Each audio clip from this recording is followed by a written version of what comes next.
Welcome to the Economic and Political History Podcast, where we discuss the latest ideas on the intersection of economics, political science, and history. Hi, everyone. Welcome to your podcast, New Books in Economic and Business History. I'm your host, Javier Mejia from Stanford University. And today I have the great pleasure to be with Chris Blattman. Chris is professor in the Harris School of Public Policy at the University of Chicago. And he's the author of a recently published book called Why We Fight, The Roots of War and the Paths to Peace.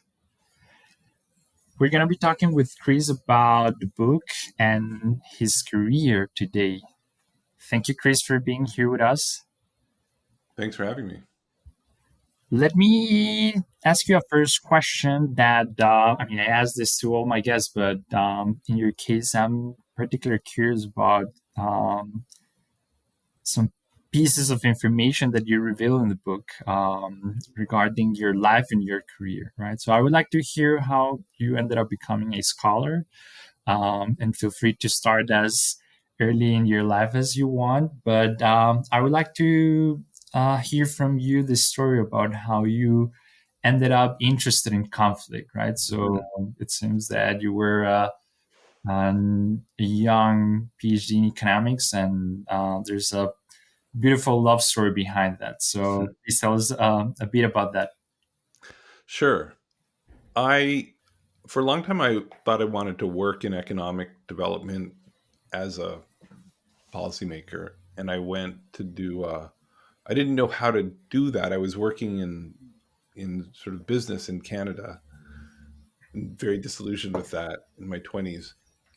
So I entered a international development program that had just begun at Harvard Kennedy School, and thinking that would be a springboard to a policy career. When I ended up doing research for some faculty, initially it was some field microeconomic research in India, which I just found fascinating. I started working with an economic historian as well on sort of long run development. Got super fascinated in that. And so I decided to go for a PhD and was accepted at Berkeley, and really nowhere else actually, and only because I think Brad DeLong was in charge of admissions that year. And anyone know who's Brad?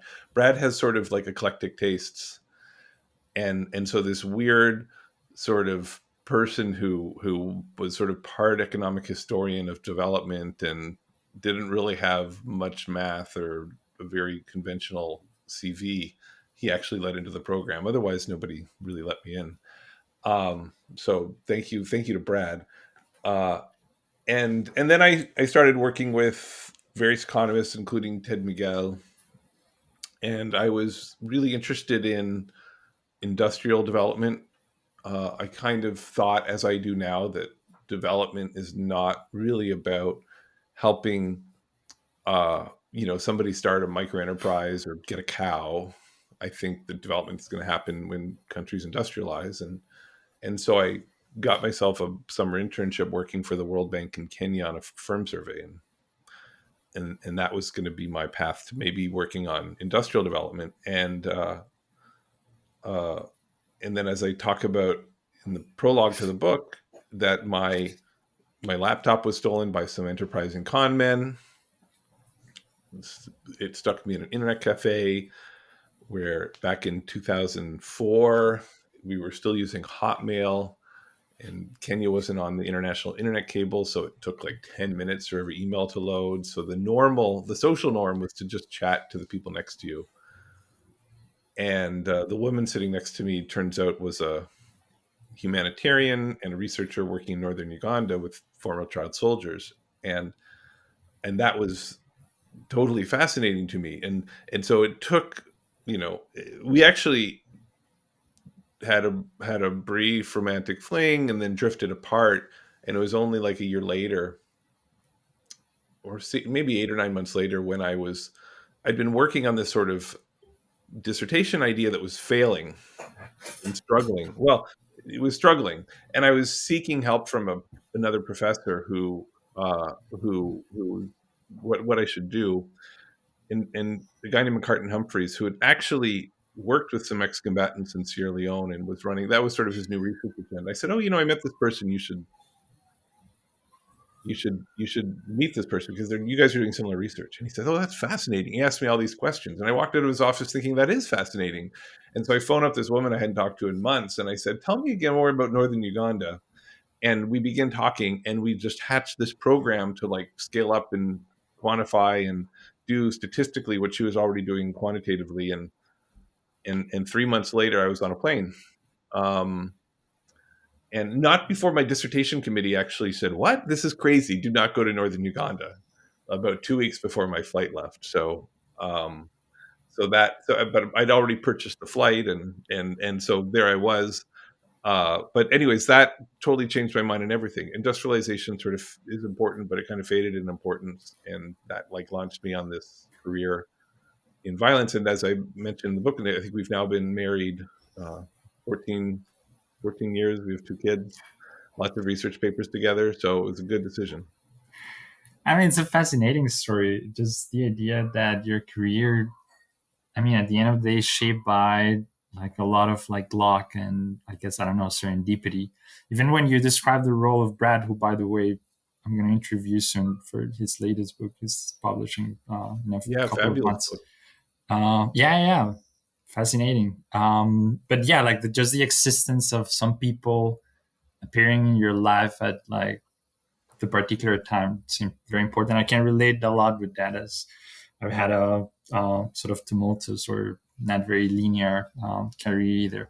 But that I want to ask you something Well, I would say, more. I mean, I think, that's how most academic careers, maybe most careers happen. It's super idiosyncratic what you work on, and individual people can play a really big role at that like critical juncture and Do you set you off in a different direction. do you think that because I have the impression that academia, at least in economics, but I have the impression that this is the case in other disciplines, gives the impression to young scholars that there's a very specific path that must be followed and that there are not many variants possible. So I feel that people have the pressure to, well, go to very specific departments to do their PhDs, and then the job market is this crucial event that is going to define your career forever. Do you feel that? I mean, I get the impression based on what you said that you agree with the idea that there are many ways to build a career that it's full of like idiosyncratic features. But do you think that in your role as a mentor, do you feel the need to express that to your students, or I mean, how do you deal with that? Well, I will say economics is maybe my guess is it's maybe the most hierarchical and conformist social science, or maybe science, period. Uh, I'm not sure that's I don't know. I'm not sure that's a good thing. I don't know for sure. We'll find out. It's a big experiment we're running as a discipline with no control group. Uh, the but even within that conformism, um, the thing that a grad student I think eventually ends up running with as their dissertation is very idiosyncratic, and I think the job market is a moment to be reminded of just how idiosyncratic outcomes can be. And a single individual in a department who simply happens to stumble across your work and be passionate about it and advocate for it can be the difference between where you spend the next 10 years of your life and not. So I think it's still true, but I agree. I think conformism means that people are entering the PhD program with more homogeneity than probably in the past and probably in other disciplines. Let me ask you something about like the paths that you didn't take in your career. So you weren't seem to be directing to be an economic historian, Mhm. um, and you took a different path. However, and that's actually the reason why I wanted to interview you because your book is pretty much a history book in a certain way. And I remember seeing on Twitter some people giving you a hard time describing how it was somewhat naive or something to try to explain like modern conflicts looking at the past, right? But like as someone that does economic history, I think that that's probably the most obvious way to think about reality, right? Looking at the past. So my question is, how much do you think that your initial training or interest in economic history is present in your research today? Is it? Do you think that it played any role? Has any influence in the way you approach questions? Do you still Mhm. have questions that you want to address? Are you going to write a paper on ancient Greece and conflict there? Tell me a bit about that. Well, um, interesting. I mean, history is one of the sources I mined for evidence. I tried in some ways to sort of make this a synthetic book of everything, and so it's the game theory, it's the modern RCTs, it's the contemporary case studies, and it's the histories as well. And so um, the thing is so much of empirical economics has been atheoretical on the subject of conflict. It's just been this hyper empirical. It sort of ignored and abandoned the core theoretical apparatus we have for understanding violence at any level. That necessarily a lot of the more persuasive evidence is coming from comparative comparative politics and from international relations and from history, which is very qualitative and case based and sometimes historical. So I hope that changes, and I think it's already changing. Um, but I think that was I was compelled, and then I think maybe I was able to do it more skillfully than otherwise, simply because I'd had some training in economic history and had taught a lot of economic history, especially as a TA. Like for years and years, I taught economic history classes, which is just a good way of teaching yourself history, right? And so I wasn't dipping into these literatures completely naive. I think about, I felt there were lots of, I actually felt more out of my depth in the game theory parts of what I was doing than in the historical and international relations kind of part of what I was doing. And I kind of had to try to master all of them. Right, right, right. Let's get into the book then now. So,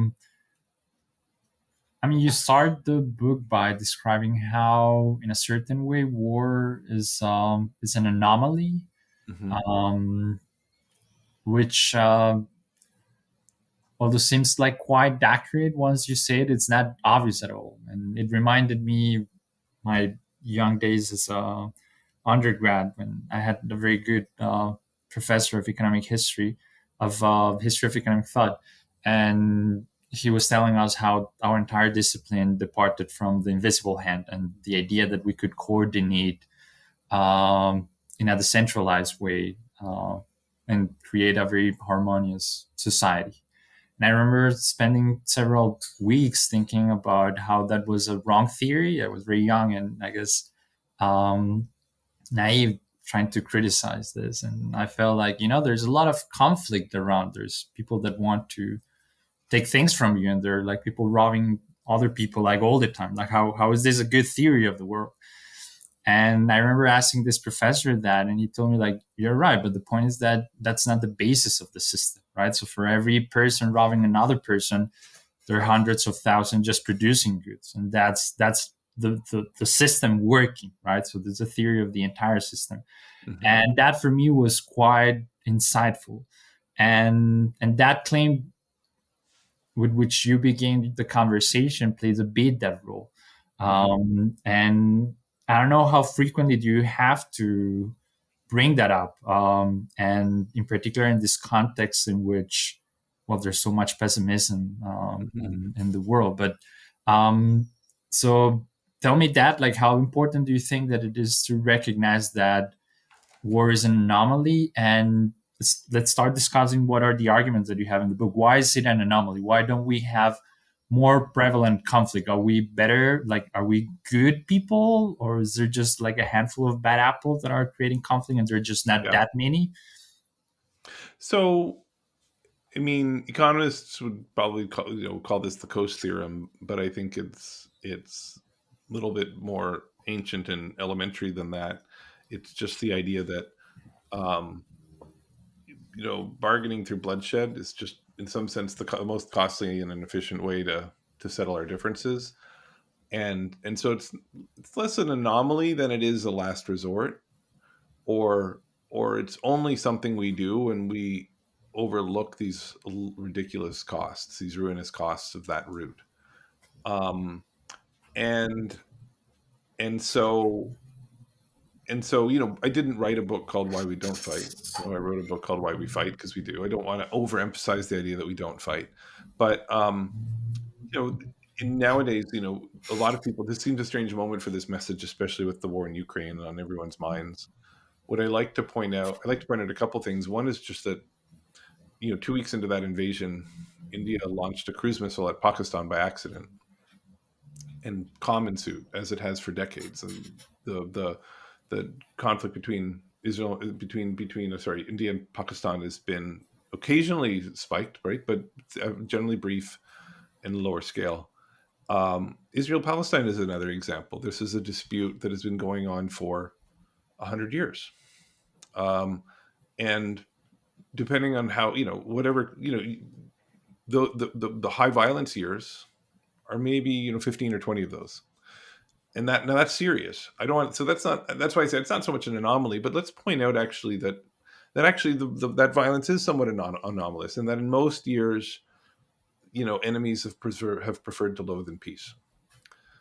Um, and even this is even true of Vladimir Putin, who for 20 years tried every other tool imaginable to co-opt Ukraine until eventually invasion was his last resort. And so these terrible, we do bargain through bloodshed, but we often try to do everything else possible, and because the costs of war just have this gravitational pull on us. Okay, so you're right. So the book is not called Why We Don't Fight. So it's called Why We Fight. And you bring five sort of what do you call roots here. What are those five roots? Yeah. So it's basically a lens to look at conflict, and for me, I'm actually trying to sort of say, like, so many reasons for war. I want to give people an organizing framework, and to point out that almost one organizing framework to look at it is almost every explanation of war can be thought of as a reason that a society or its leaders ignored the costs and opted for this inefficient thing called fighting. And and some of them are familiar to economists, and we don't talk about them enough. And I think some of them are familiar to psychology and familiar to to the average person, and economists don't talk about them enough. The first one I point out is I call it unchecked leaders or unaccountable leaders. Basically, if the people deciding to go to war aren't accountable for those costs, then why would they pay attention to them? And so in economics, this is just an agency problem, right? And so a leader can take their group to war. Either they'll basically will be too ready to use violence, but they may also have a private incentive if clinging onto power. So, for example, Vladimir Putin is a personalized dictator. He doesn't bear all the costs of war, he bears some. So he should still not want to fight.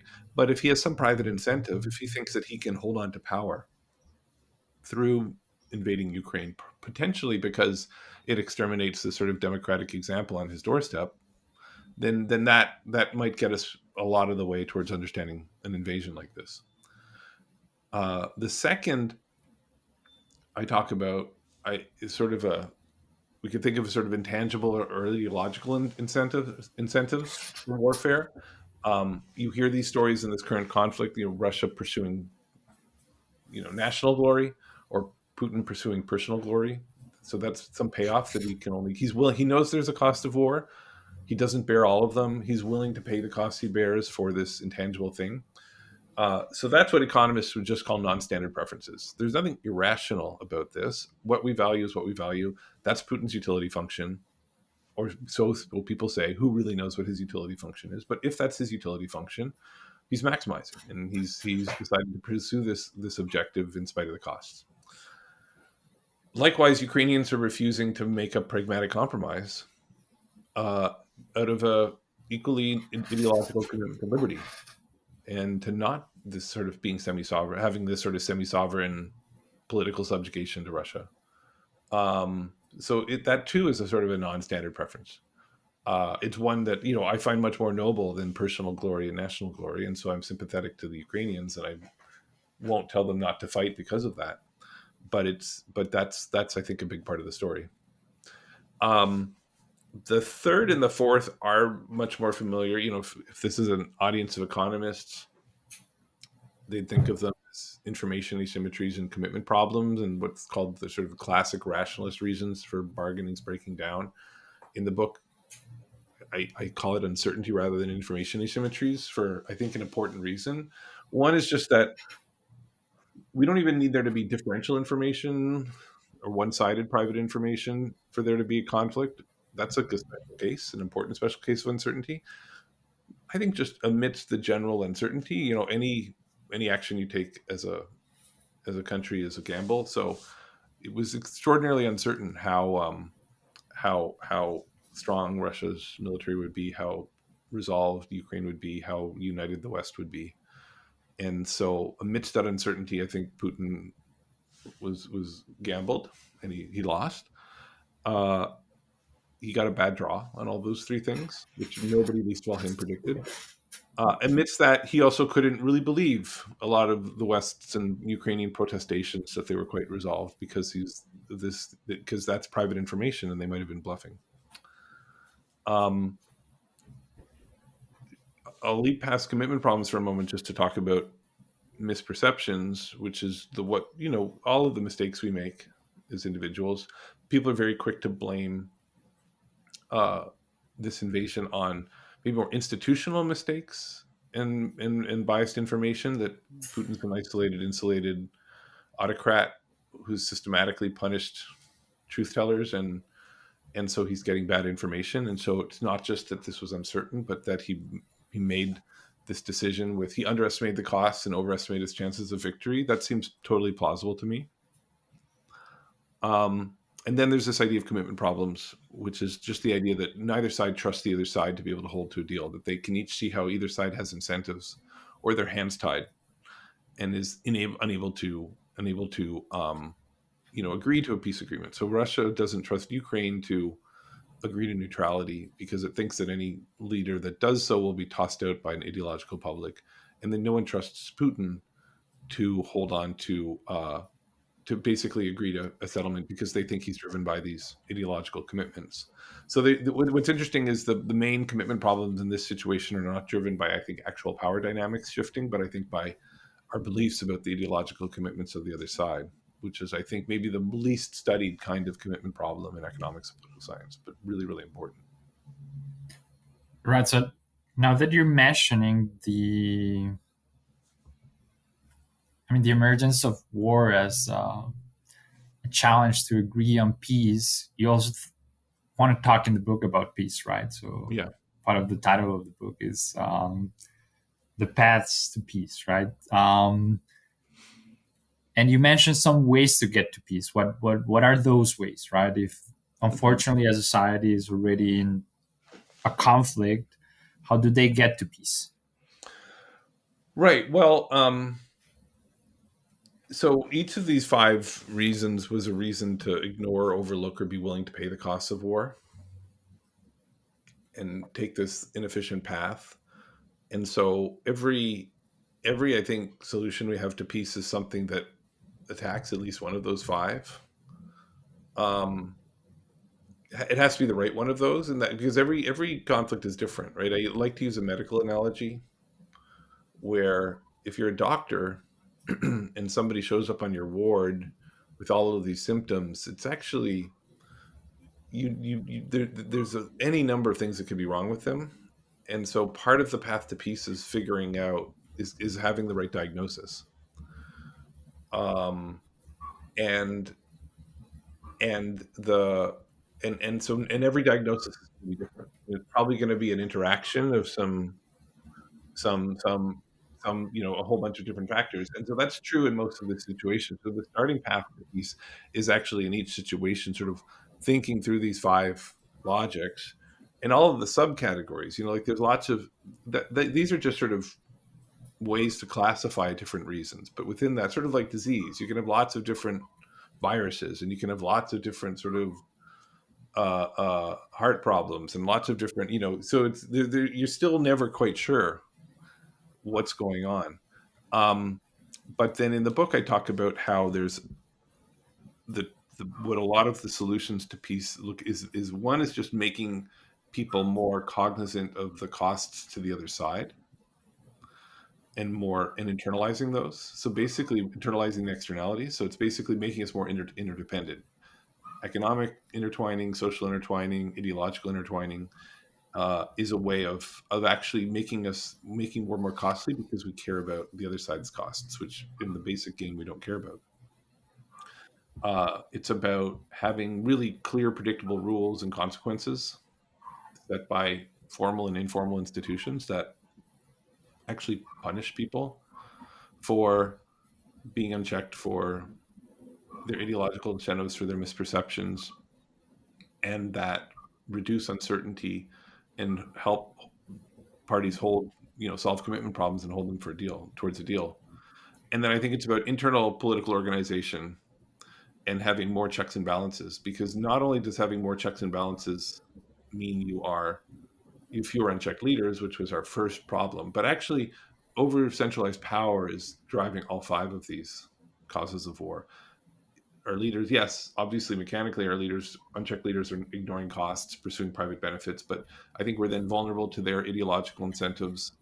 I think they structurally, I think autocrats and personalized power have more misperceptions institutionally. They get bad information.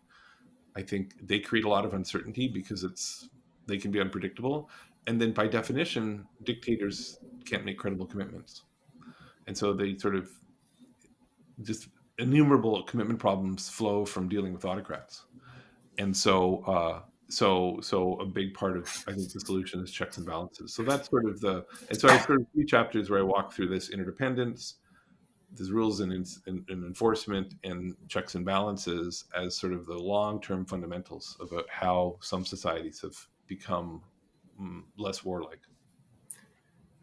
So in this, I mean, in this, you try to provide this general framework to think about war, right? And that's intended to be useful to interpret both large scale wars between countries, but also, and you've mentioned quite a bit here the case of Ukraine and Russia. Mm. But in the book, you talk about your research in Colombia, for instance, which I'm going to ask you a bit more later, and which is conflict between groups, right? Private groups. How different are those type of conflicts, and what type of particularities do you think that each of those deserve? Is it irrelevant? Does it matter if you're talking about a nation state or a band? Does it matter the size of the group? Mm. How do you think about that, and how does your framework like fits into like that element? Yeah. I mean, for me, this is what makes some, I think a small number, but I think this is what has made some academics mad, because we spend all of our time specializing, and we decide, well, if we're going to make progress on understanding conflict, we need to, not only is gang warfare distinct from civil wars, but gang warfare in Chicago is really different than gang warfare in Latin America. We should be specializing by region. Um, because these are really distinct phenomenon. And then international warfare is a whole other beast, because the conditions are different. There's anarchy. There isn't an overarching state, and all of that's true. And I've too have made my career by specialization. Right? That's Smithian specialization. That's how we make progress. Um, but I don't think as a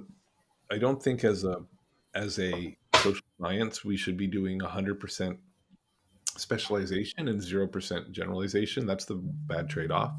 So I think we do need to step back and sort of ask what all of these things have in common and learn from them.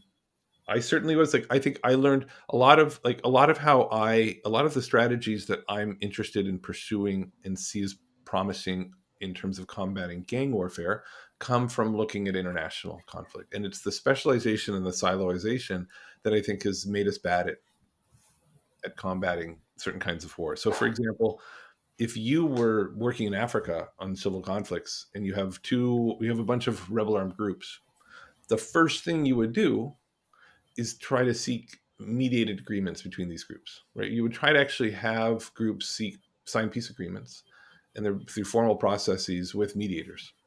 Just like because and they're and super, it's very very effective. I mean, it's not a magic bullet, but it's really helpful. Um, Nobody does that with in gangs in Chicago. Nobody's saying let's sit these groups down together and create some very clear peace agreements and some clear consequences and violations, and let's have some formal mediators and bring their skills to bear. It happens a little bit, but it kind of happens in an ad hoc way. So I think like the absence of generalization has blinded us to some solutions, for example. Um, but this is a book for a general audience where I think generalization is even more important, and the general lessons to sort of see conflict and the similar what they hold in common at all these levels is maybe more educational than a book that just focuses on why they're so different. That's super. Actually, let me ask you something about that and trying to connect that then with your research on Colombia, which, by the way, like one of your co-authors, a very good friend of mine, and I follow a bit like the evolution of the project, and I think it's fascinating in many ways. And most of that, and I mean by that, your research focuses on gang violence, but Colombia is an interesting place in the sense that there's violence at many different levels, right? And something that I always found very, I don't know if called that surprising, but um, somewhat typical was that when the government was in peace talks with the FARC, which is one or was one of the guerrilla groups, probably the most important guerrilla group in Colombia, the way in which they would publicize the agreements was as a general claim of we're reaching peace, right? And I Mm-hmm. always found that weird in the sense that that was one dimension of the violence that the country was experiencing. And it was not even the entire part of the conflict between the government and rebel groups, right? There were several other rebel groups, right? Yeah. And you could add to that all the gang violence and so on, right?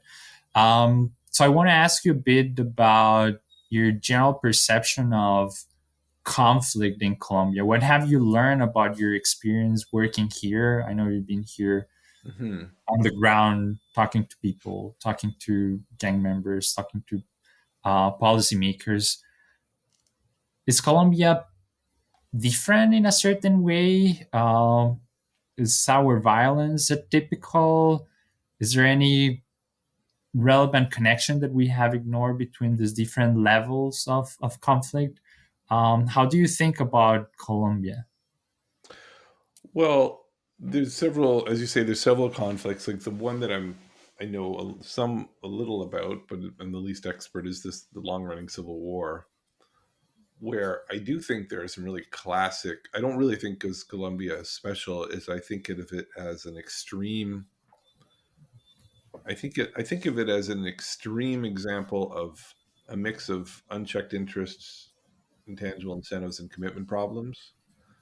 In the sense that I think there were at the outset there were ideological reasons that drove the violence to begin. There was an intransigence on both sides to compromise. Uh, Once the war got running, however, I think the drug trade um, created a source of financing, but also personal stake in continuing the violence and instability. That so the puzzle isn't necessarily why it broke out, but why it went on for like 5 decades with this one particular group. And I think you can't separate it from the drug trade and the fact that that's a constant incentive to keep it going. But more important, the really classic example of the commitment problem and why it's hard to end wars is it means the guerrilla have to give up and they have to put down their arms and join a political process.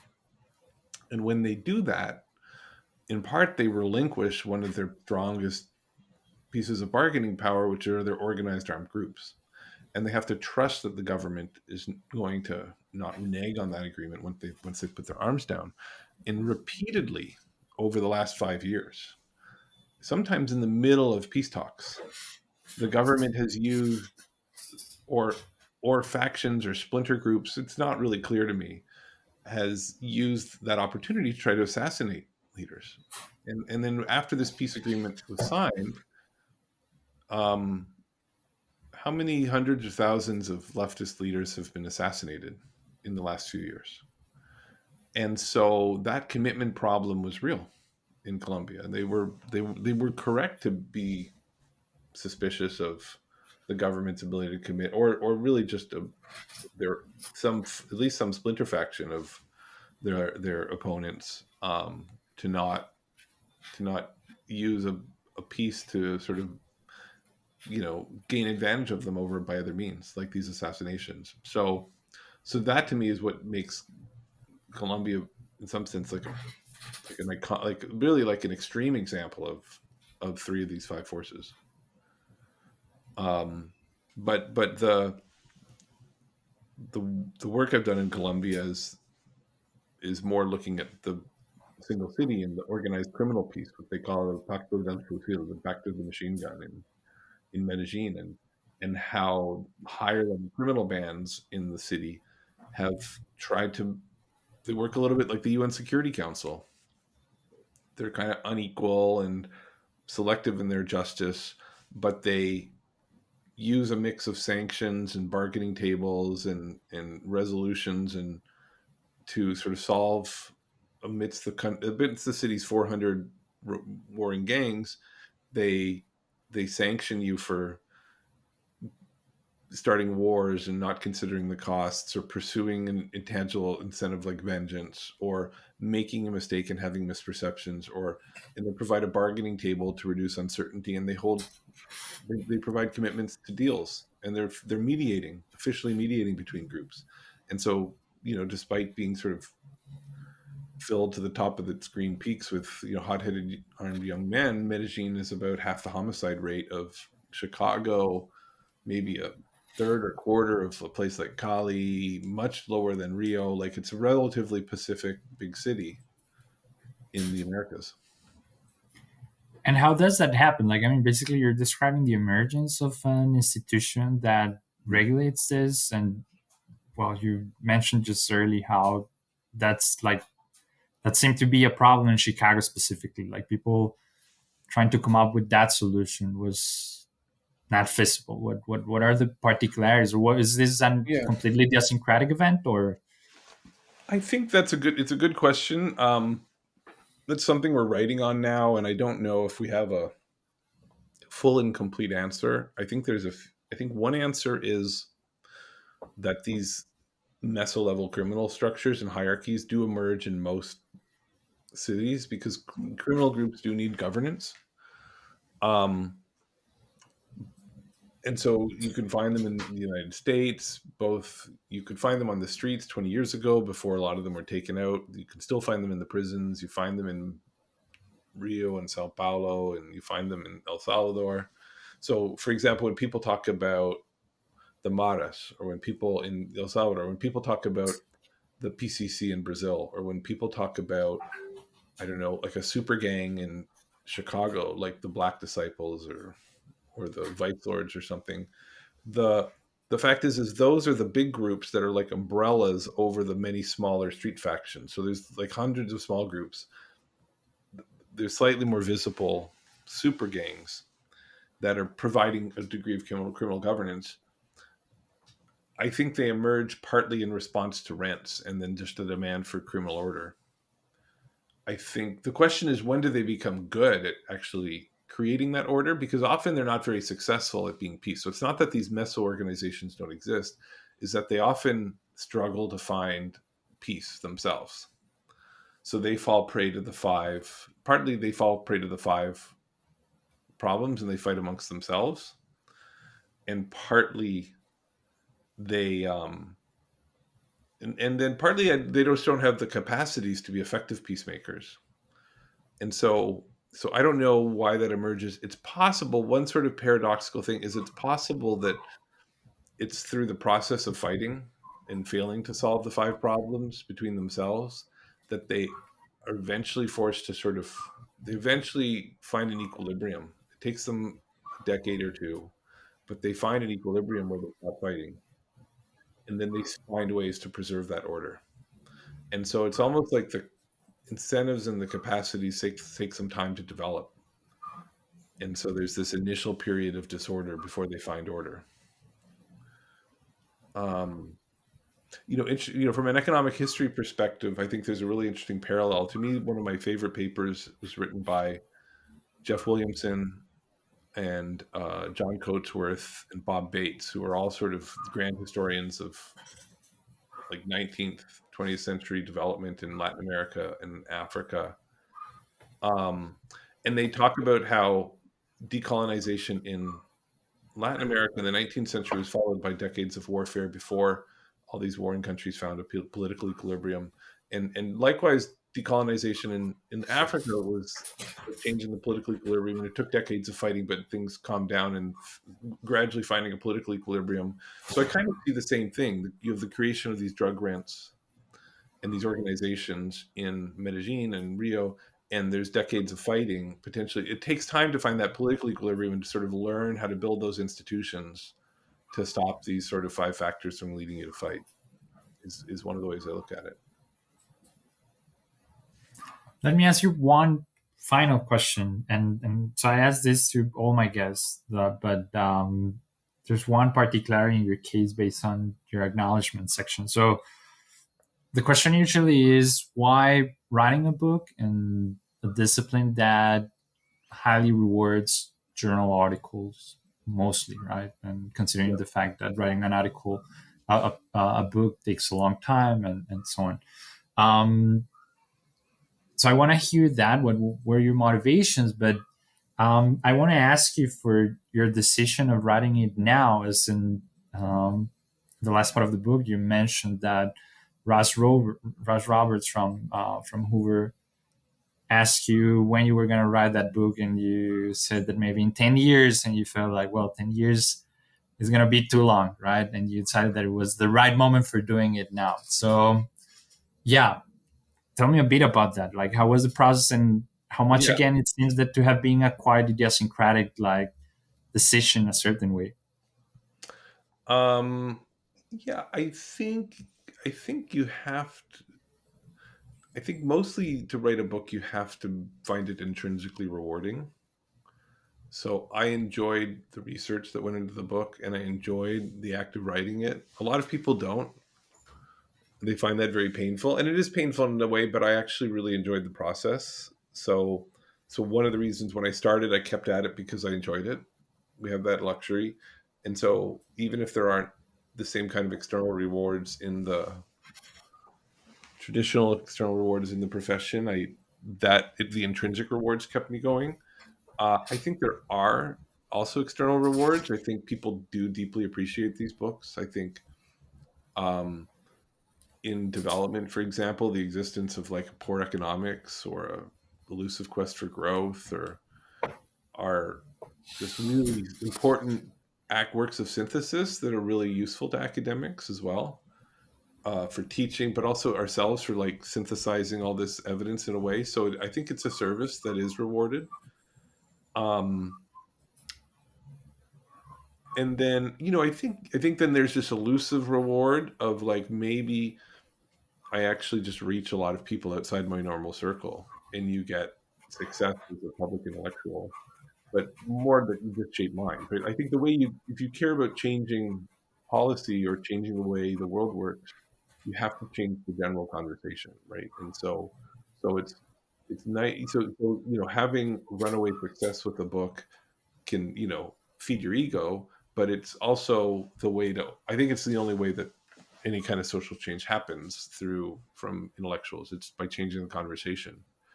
But you can't write a book for that reason because the probability of doing that is so low. Like there's a handful of books like Why Nations Fail and Freakonomics and that have that kind of runaway success. And we select on the dependent variable, and you can convince yourself that that's going to happen to you, and that generally doesn't happen. Like my book, by any standard, is fairly successful because 50% of books that get published fail, like just die on arrival. And so mine is in that middle ground of didn't die, didn't run away success, changing the conversation a little bit, not changing the conversation universally, So didn't, that's why I think the intrinsic rewards for you personally and the extrinsic rewards in terms of servicing the profession have to be like first and second in your calculus, because this elusive third of like, I'm going to be on the bestseller list almost never comes to pass. And everybody who writes a book thinking they're going to have a bestseller and is motivated by that regrets it. And the only people who don't regret writing a book are the people who found the other two sort of being their core goals. That's good. I mean, it's great that you decided to write the book. I enjoy it a lot, and I do think that it's very useful. You're dealing with like some of the most important problems that society face. So I'm very glad that you decided to write it now and not in 10 years. Well, thanks a lot for being here with us. It was a delightful conversation. Great. No, thanks for having me. Thank you for tuning in today to the Economic and Political History Podcast. Don't forget to stay connected with us on YouTube and Spotify. I'm your host, Javier Mejia from Stanford University. Feel free to follow me on Twitter at Javier Mejia C and connect with me on LinkedIn. You can find me as Javier Mejia Cubillos. Until next time, stay engaged, thank you, and take care.